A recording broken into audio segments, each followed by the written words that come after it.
Step 1. Pay better attention in class. Since your class time is a constant rather than a variable, I think it makes sense to prioritize learning quality first. The more you can learn while you're part of your professor's captive audience, the less work your study efficiency will have to do later when you'd rather be hanging with friends and playing Fibbage, the best party game ever, I might add. The first step to upgrading your learning quality is deceptively simple. Pay better attention in class. This is one of those easier said than done pieces of advice. Semesters are long, and classes constantly wage a war of attrition against your motivation levels. These strategies will help you weather the storm. Don't overload the system. I had a professor in my MIS program who was quite the character. In addition to praising the Google at least twice a week and sending students on extra credit missions that involved photographing Cabbage Patch Kids in weird locations like Intel's chips manufacturing facility, he'd also end every class by saying, "Don't overload the system." The system he was referring to is your brain, but I'm going to take it a step further and define the system as your body. This isn't a huge stretch, actually. Elliot Hulse, a strongman / fitness personality with over 1 million subscribers on YouTube, has a key philosophy that your body is your mind. Your mind does all the work involved in earning awesome grades, and the performance of that mind is dependent on the state of your body. As Elliot's YouTube intro video eloquently puts it, the most important part of the game is your game piece. I got to the bookstore and look at the college prep section a lot.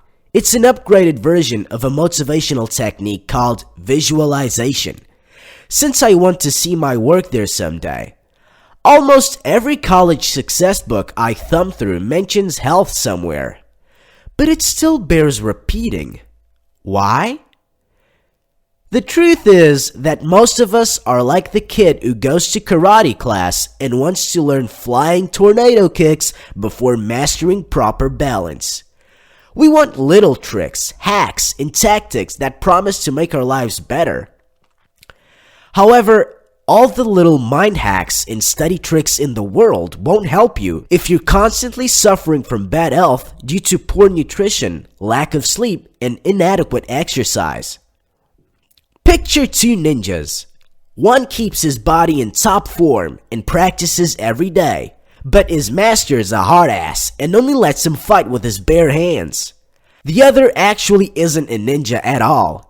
He's just an unhealthy anime addict, yelling quotes from Naruto and holding a $5,000 katana bought for him by his rich dad. Who's going to win that fight? All this is an elaborate way of trying to convince you to make your health priority number one. Be deliberate about 1. Eating healthy 90% of the time. 2. Working out regularly. This can be fun exercise. Join an intramural sport or get addicted to DDR like me. 3. Getting enough sleep. At least 6 hours a night.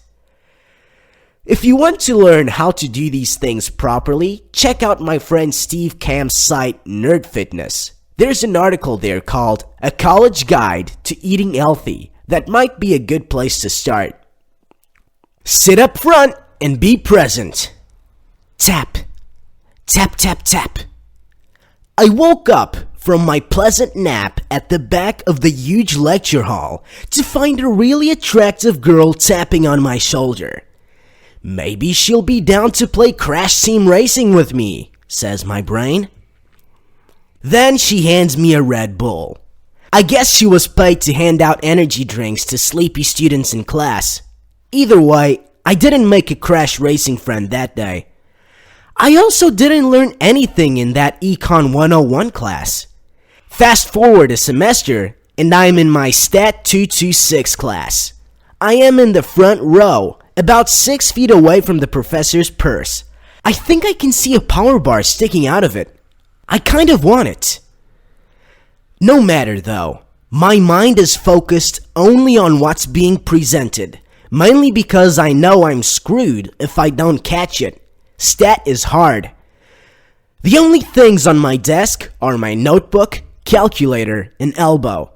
When class ends, I filled 5 pages in my notebook with new statistics concepts that I actually understand. Also, I have not fallen asleep once, even though this is an 8 a.m. class. See the difference? Stat is better than econ because it doesn't give you false hope for making new crash racing friends. I kid. The real difference is that sitting up front and making a deliberate effort to be present actually does help your focus, attention, and energy levels. And it all starts with choosing that row the moment you walk into the classroom. Come prepared. Every teacher you have ever had has told you to come prepared to class. I'm not going to pretend that I'm giving you some new piece of advice just by telling you to do it. What I do want to mention here is that you can become better at doing this, because none of us is perfect at it. We all forget things, and when we forget things, we create friction that impedes our willpower to remain fully engaged in class. So, to make sure you're prepared in class as much as possible, create a mindfulness habit. To me, being mindful means regularly considering the things that your life and your goals depend on, especially those that lie outside the current moment. For instance, a non-mindful student would only think to start looking for an apartment 1, maybe 2 months before he's supposed to move. A mindful student, on the other hand, would have asked landlords a year in advance what the best time to start looking is, learned it was 7 to 8 months beforehand, and then started his search at that time. Likewise, a mindful student plans for the next day each night and thinks about what needs to be in her bag for that day. She makes sure her laptop is charged if it needs to be and checks to see that the right notebooks are in her bag. She makes sure any files she needs are in Dropbox instead of sitting on her desktop, unable to be accessed. If you find that you're not as mindful as you'd like to be, an easy solution is to create a reminder, such as a note by your door or on your desk, a recurring daily task in your to-do app, an alarm on your phone. Anything that can trigger your mindfulness habit will work. Eventually, you'll start anticipating it, and later, you won't even need it. Get help from your professor the right way. Your professors want, in most cases, to help you. So you should definitely take advantage of their office hours if you ever have problems understanding the material in a class. Not only will you get the help you need, but you'll also start building a relationship with that professor. This can be incredibly useful down the line, in addition to just being a generally cool thing to do. When it comes to getting academic help, however, you should use the Corson technique. Dale Corson, the 8th Dean of Cornell University, the birthplace of the famous Cornell note-taking system, once remarked that students in engineering and science programs often have to work through a complex idea 1 sentence at a time in order to crack it. If comprehension doesn't come even at this granular level of study, it's time to ask the professor for help.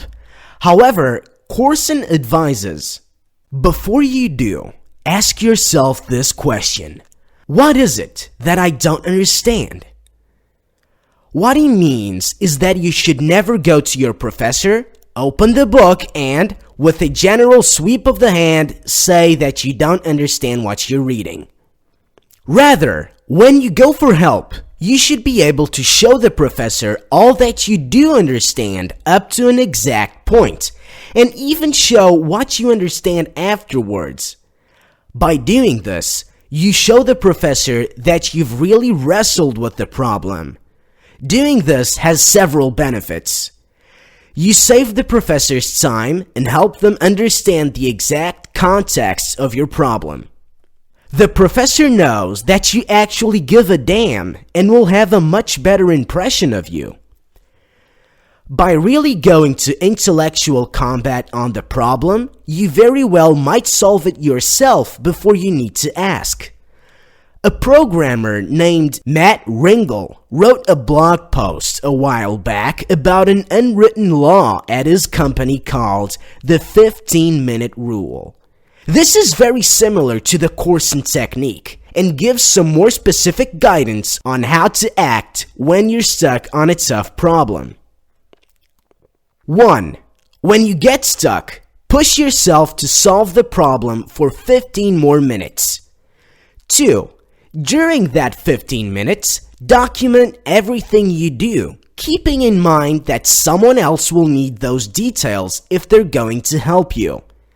3. After that time, if you're still stuck, you must ask for help. This rule is summed up in the mantra: first, you must try, then you must ask. If you dig into some of articles on College Info Geek, my website, you'll notice that I often talk about the importance of becoming a solution finder. To me, this is someone who knows how and where to search for answers to tough problems, and, more importantly, is willing to do it. Becoming a solution finder will help you immensely in your college career. It'll build habits that'll enable you to find answers and solve problems that other people can't. However, there's a balance to be struck. Eventually, you should be willing to seek the help of your professors when you've exhausted your other options. Keep those hands moving. This last tip stems from an observation I made early on in college. Being an active participant is almost always better than being a passive observer. We're more easily able to remember things that we actively participated in than things we were merely exposed to. When it comes to lecture-style classes, the best ways to be active are to speak up in class discussions and to take lots of notes. Going back to my statistics class, because I was constantly taking notes, my attention was almost always focused on the professor and the material. In other classes, my commitment to taking notes wasn't as strong, and as a result, I'd often find my attention directed to less useful things like reading old BOFH stories. Forcing yourself to take notes can be hard though, so you've got to turn it into a habit. To do that, you could form a study group and compare notes on a regular basis.